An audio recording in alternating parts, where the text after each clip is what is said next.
आगरा वासियों को और देशवासियों को जय हिंद। 12 जुलाई DI नेहा मर्डर केस के उपलक्ष्य में मैं वहाँ कोर्ट में गई थी। मुझे बहुत बहुत हैरानी होती है कि किस ये माँ बाप जो हैं घर से निकलते भी कैसे हैं इन कपूत के साथ। हमने तो जो हम अपनी भाषा में कहते हैं अनपढ़ गंवार गांव वालों को देखा है, अगर बेटा ऐसी हरकत कर दे तो रिश्ता नाता तोड़ देते हैं। तो हमारे लिए मर गया, हम तेरे लिए मर गए, और उसको पुलिस के हवाले कर देते हैं। उसको अपने साथ खड़ा करने में भी उनको बहुत ग्लानि होती है। किसी की बेटी के साथ ऐसा किया, बहुत ग्लानि होती है, दुख और तकलीफ़ होता है कि हमारे बेटे ने इतना गंदा कृत्य, घिनौना कृत्य किया, गुनाह किया। उनकी आंखों में शर्म होती है, उनकी आंखों में पानी होता है। ईश्वर को पूजते हैं वो लोग, उस पूजा को वो मान्य होते हैं। ये बेशर्म औरत निकल के घर से रोज़ निकलती है, घूमती है, फिरती है समाज में, और उस बेटे को आज भी दूध पिलाती है, स्तनपान करा रही है। मुंह काला हो चुका है, वो कालक लेके सर पे मटके भर के कालक के वो घूम रही है। और थोड़ी लंबी डेट 20 तारीख के मिल के शायद बहुत खुश हो रही थी। She was smiling in the court for what? ऐसे माँ बाप जहाँ तक मैं समझती हूँ वही होते हैं जो खुद भी अपने जवानी में एबॉर्शन करा रहे होते हैं या दूसरों को गर्भवती बना रहे होते हैं, जिसको फ़र्क नहीं पड़ता कि आज अगर बच्चा भी भटक गया, अच्छा बच्चा के भी जवानी में किसी पे दिल आ गया, कोई बात नहीं, जवानी में तो ये सब होता ही है ना। आप उस पिता की सोचिए, रिचपाल शर्मा जी, जिन्होंने ना सिर्फ अपने बेटे की हत्या को फेस किया, उसकी साथ जो कृत्य हुआ उसकी बदनामी को फेस किया, वो ज़िंदा रह गया, आज तक भी ज़िंदा है, बड़ी हिम्मत है। उसकी माँ उसको देखकर, उस वक्त हालात को देखकर एकदम बेहोश हो गई थी, वो भी ज़िंदा रह गई। बहुत बड़ा पत्थर है। साथ ही साथ उसके भाई को इतना बड़ा शौक लगा कि उन्होंने तो अपनी दूसरी संतान भी खो दी। वो आज तक मेंटली अपसेट है। रिचपाल शर्मा सूबेदार रिटायर्ड हैं शायद। सूबेदार जी ने अपने एक ही रात में 2 बच्चे खो दिए, एक हीरा और एक मोती। बहुत अच्छे बच्चे हैं उनके। नेहा को मैंने हीरा कहा क्योंकि वो अमेरिका का बहुत बड़ा प्रोजेक्ट कर रही थी और भारत का नाम रोशन करती, आगरे का नाम रोशन करती, और राधा स्वामी मत सत्संग दयालबाग आश्रम का नाम करती, दयालबाग यूनिवर्सिटी का नाम करती। ये औरत उसको स्तनपान करा रही है, और एक थोड़ी लंबी डेट क्या मिल गई इसको। She was very happy, she was smiling at her lawyer. वाह, हाउ! ये ऐसे ही माँ बाप होते हैं ना, जो अपनी जवानी में, मैंने कहा कि एबॉर्शन करते फिर रहे होते हैं स्कूल और कॉलेज में, और इसके पिता जो दूसरों को गर्भवती करता फिरता होगा, फ़र्क नहीं पड़ता। आज इनके बेटे ने भी 6-7 सुना है मैंने, इसने बेटियों का बलात्कार किया है, मिसयूज़ किया है कॉलेज की लड़कियों को, यहाँ से पहले भी। उसकी फादर को फेस करती है जाके, तीनों के तीनों जाके बगल में खड़े हैं, रिचपाल जी वहाँ खड़े हैं। गुनाह का कोई कंपन नहीं है इनके पैरों में, इनके फेसों पे। उसके फादर के सामने जाके खड़े हो जाते हैं। समाज में कालक का मटका लेके घूम रही है ये औरत।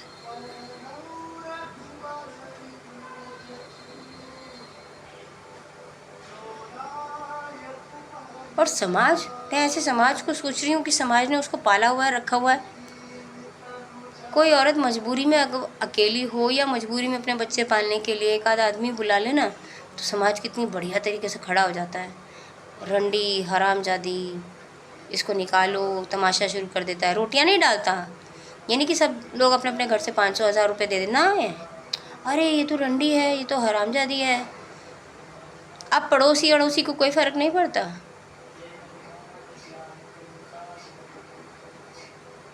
इस तरह की कलंकित परिवार वहाँ पे रह रहा है।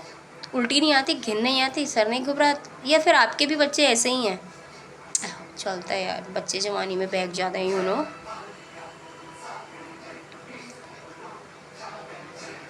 Sophisticated peoples of the sophisticated society. She's roaming around. जाके बेल लेके आ रहे हैं ऐसे लड़के की।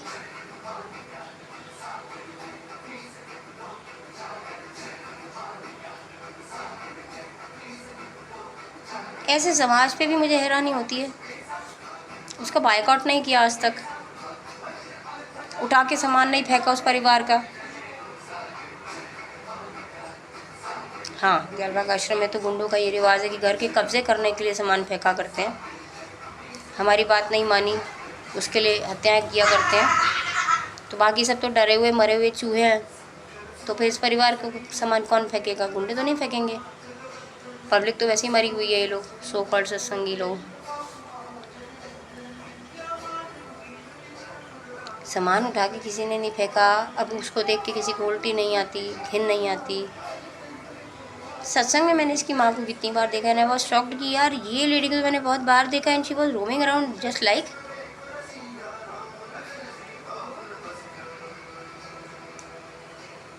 She was so happy to get her son alive और at home for few days. क्या करना है आंटी? हलवा पूरी आलू जी भर के खिलाना है, खीर खिलानी है?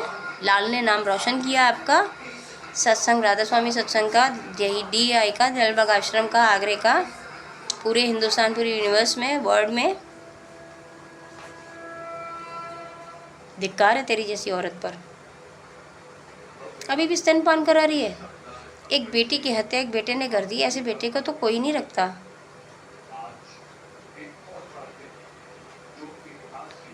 क्यों? नेहा तेरे पेट से नहीं जन्मी है तो वो तेरी बेटी नहीं हुई? कृष्ण कौन सा यशोदा के बेटे थे?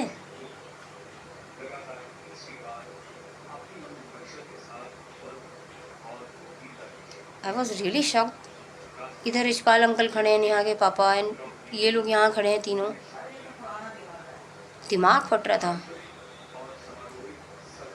अंकल की आत्मा कैसे बियर करती होगी इन तीनों को, जिसने 2 संतानें खा डाली, चबा डाली, चीर डाली इनकी।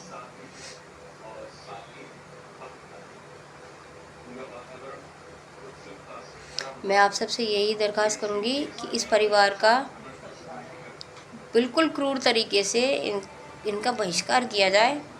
इनको कोई सामान ना दिया जाए, इनको कोई सर्विस ना दें, इनको कोई अटेंड ना करें। ये मरते हैं तो इनको पानी ना दें। इनका पूर्ण रूप से बहिष्कार करें कृपया करके। मुझे तो ऐसे कानून पे बड़ी हैरानी होती है कि जिसका क्राइम साबित हो चुका है, जो बलात्कारी है मेडिकल रिपोर्ट में, जो बलात्कारी है, हत्यारा है पुलिस रिपोर्ट में, पुलिस गवाही दे चुकी है, उसको विटनेस देने की चांस दे रही है। क्या सुनना चाहते हैं आप संविधान मिस्टर?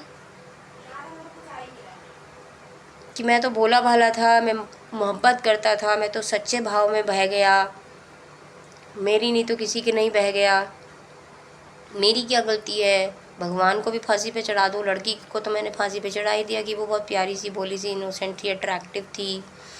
तो प्लीज़ मेरे पे थोड़ी दया करना, मुझे ज़िंदा छोड़ देना जेल के अंदर, उम्र कैद दे देना प्लीज़। गुनहगारों को कहने का मौका दिया जाता है, गुनहगारों को तो सीधा काट दिया जाता है। राजा महाराजाओं के समय में ये नहीं था। क्या सुनना चाहते हैं आप मिस्टर कॉन्स्टिट्यूशन, अंधा कानून? ऐसे व्यक्ति के पक्ष में आप विटनेस अलाउ कर रहे हैं, एविडेंस अलाउ कर रहे हैं। 3 cheers for the constitution for such proceedings. I typically oppose this process कि एक क्रिमिनल को, एक हत्यारे को जो साबित हो चुका है, आप उसे विटनेस और एविडेंस की मौके देते हैं। What is this shit, bloody shit? It is a typical blunder of this constitution. I totally oppose such proceedings. ऐसे संविधान का मैं तो सम्मान नहीं कर सकती। ये नेताओं की बेटी को आज तक किसी ने हाथ नहीं लगाया ना। जिस दिन पल्ला भी खिसका लिया ना, तो तब देखना कैसे बलात्कार के और छेड़छाड़ के कानून बनते हैं। मैं रिक्वेस्ट करती हूँ भाई बलात्कारियों से, किसी एक नेता की बेटी का बलात्कार करो, मज़ा लो। अमीर लड़की का बलात्कार करने में आपको और भी ज़्यादा आनंद आएगा, जो परफ्यूम से भरी हुई होगी, जो मेकअप से भरी हुई हो, सेंट से भरी हुई हो, स्टीम बात करके आई हुई हो, उसकी बॉडी और भी बढ़िया होगी, स्वादिष्ट होगी। उसको चख लीजिए किसी दिन एक बार। हम सारी हिंदुस्तान की और बेटियां, महिलाएं तर जाएं। बाहर के देशों में आप बलात्कार की सज़ाएं देखिए कितनी सख्त है। वहाँ सोचते नहीं हैं लोग, इस तरह के दिमाग में विचार भी नहीं आता, गंदा विचार ही नहीं आता। मजाले के बाद में टिका ले नज़र। सोचते हैं वो 3 तरह की कोई ऑप्शंस निकाले हैं, या फांसी दे देंगे, फांसी तो क्या देंगे बलात्कारी को, या उम्र कैद दे देंगे, या कुछ 20 साल की जेल, या वही इज इक्वल टू उम्र कैद है। आई डोंट नो ये क्या है कि नाबालिग के रेपिस्ट को फांसी है, और बाकी हम ऑप्शनल्स देखेंगे, ऑप्शनल है, देखेंगे क्या करना है। नेता की लड़की चक्के देखिए, बहुत टेस्टी रहेगी, बहुत टेस्टी, मज़ा आएगा आपको। सर से पाँव तक परफ्यूम में नहाई होती है, और क्या औरा आती है उनकी जवानी की। प्लीज़ बलात्कारियों, कभी किसी नेता की बेटी को प्लीज़ आप टारगेट करके देखो, सुपर डुपर आनंद आएगा। बेटी, बहू, कुछ भी, इनके खानदान परिवार की कोई उठा लीजिए प्लीज़। प्लीज़ नहीं, मैं तो आपको सच में बता रही हूँ, बहुत मज़ा आएगा आपको। वो ज़्यादा टेस्टी होती हैं बच्चियों और लड़कियों, और आम बच्ची, आम लड़कियाँ, आम महिलाओं से। जिनकी बॉडी और फ्लेवर बहुत टॉप क्लास मिलेगा आपको, यूनिक। उसके बाद देखिएगा फिर वो पोलियो फ्री इंडिया है ना, ऐसे रेप फ्री इंडिया मिलेगा आपको। मैं अच्छे परिवारों के लड़कों से कहती हूँ, जिनकी बहनों का रेप हो चुका हो, शायद कभी माओं का रेप हो चुका हो जवानी में, शायद कभी, आप लोग प्लान कीजिए ना, किसी नेता की लड़की को घेरिए, टक टक टक टक टक टक टक टक टक। All the best.